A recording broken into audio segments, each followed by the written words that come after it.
So this is a repair of my 2017 MacBook Pro sticky key issue.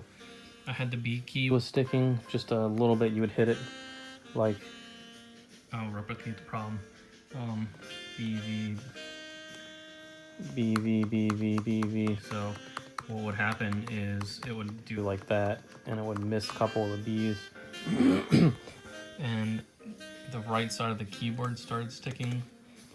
And I was able to fix that a little bit with Air Duster. And by the way, I take very good care of this. I never have dirty hands when I use it. I never eat over it. I never use it outside, so I was a little surprised when I had the dirt under there, like the sticky key issue. Also, I was doing a lot of video editing, and this thing gets like super hot, especially like I was doing editing and a bunch of other things at the same time, which I expected to get that hot. But the problem occurred almost instantly after that. So I don't know if like there was some thermal expansion involved, and that's what helped it, or that's actually caused the problem along with the dirt. I've heard people say that.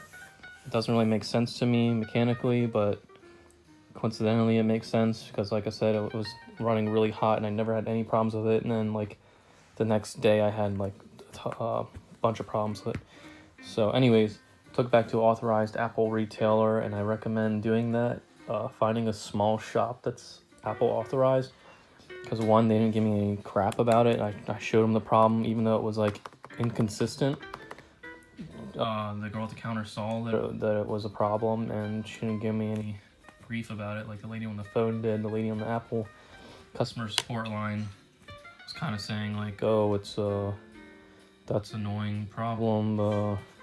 I forget how she worded it, but something about like, it's kind of like if you can just deal with it. And I was like, well, this is a laptop that costs more than a lot of my cars, and that's not an acceptable answer.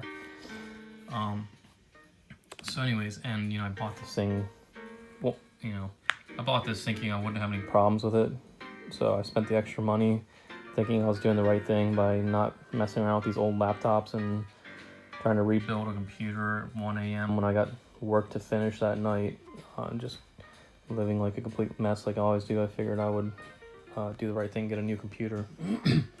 And again, don't ever buy a first gen of anything, car, computer, whatever it is. Always wait till it bugs get worked out through the beta testing that's done through the consumer nowadays, because they don't do it in the laboratory anymore. Okay, also, what was I trying to say here? I'm trying to say I went on YouTube. I didn't see a lot of videos showing like the successful repair of this, so I just want to make a quick video showing that they did replace the whole, I was going to call it a top hat. Yeah, let me just call it a top hat. They replaced this whole thing. They replaced the keyboard, the trackpad, and the battery, which is kind of cool. So now I get a little bit better battery life. Well, the battery is fine, but maybe it'll last me a little bit longer. And the debate was, do they just put the same keyboard back in it and then you're just going to have the same problem? And I want to say no, because I want to say, first off, the girl there told me that's not the same keyboard. Kind of taking her word for it, but this keyboard feels completely different. It feels a lot softer.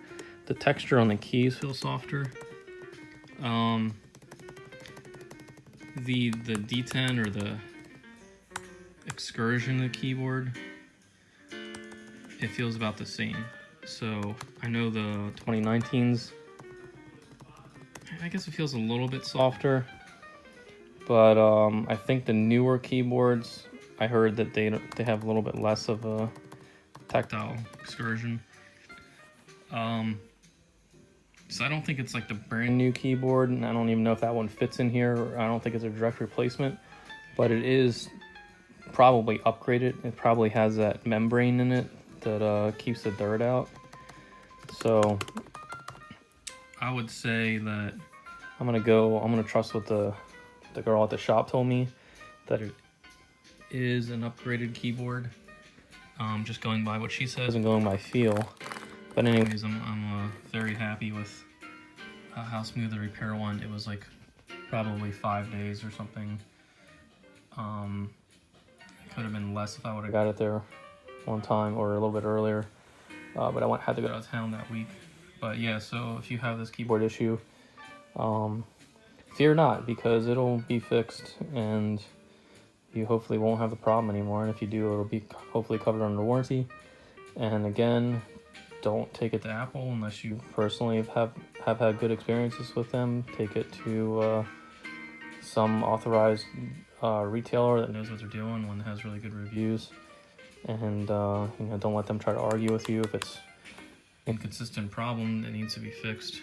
And then also, if you do have the problem, go ahead and try the holding it at 70 degrees in the air duster, just like the technical service bulletin that Apple released sent out saying how to try to alleviate or fix the problem with the air duster. Try that first. That's going to help a little bit, but it's, you know, it's not going to permanently fix it, so you need to just bite the bullet and get it fixed sometime.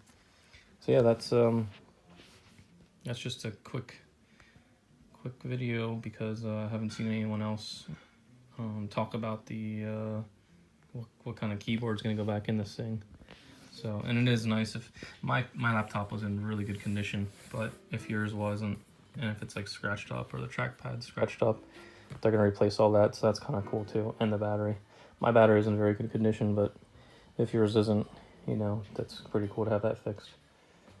I would even say maybe try to wait as long as you can. That way, you know, stretch out that battery repair and have a newer battery for longer. Anyways, take care, guys.